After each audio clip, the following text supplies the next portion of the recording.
So we start with the back, and we leave the back on the ground. Then we're looking for our holes. Find your armhole that goes on the peg. So this is the hardest part.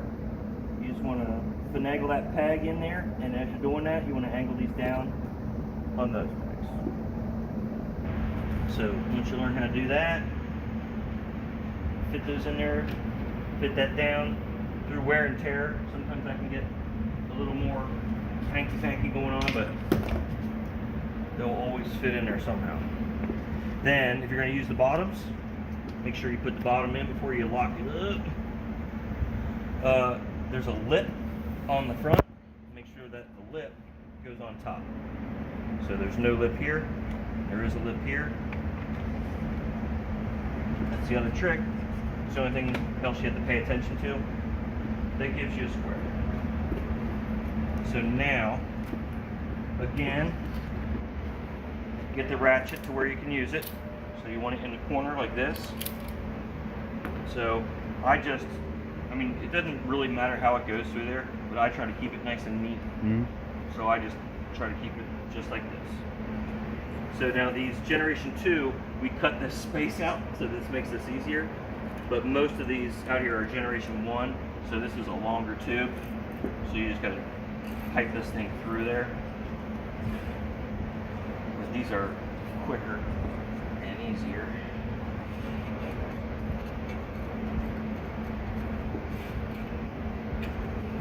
When these things end up at Walmart or Costco or wherever, I'm sure we'll make a few more changes.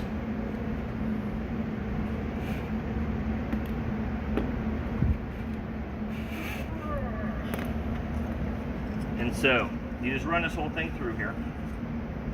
Everything, again, is by hand. Just basically, you know, wherever this hole is, you can crank it around to get it right. But you want this to go in and then basically out the same way. And that allows you to hand tighten it. Just get that in the middle there somewhere. And again, you do not over crank these.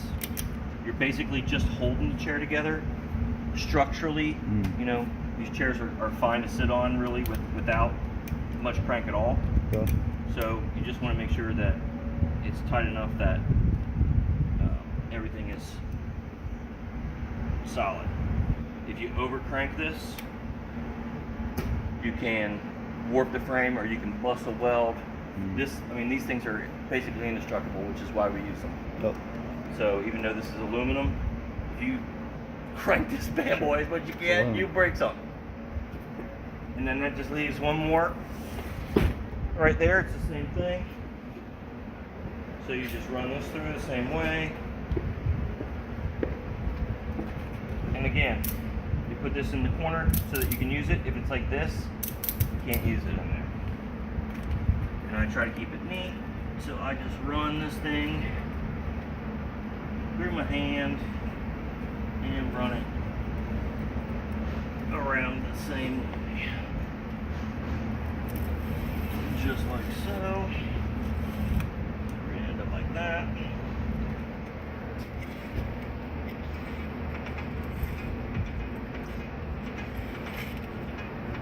You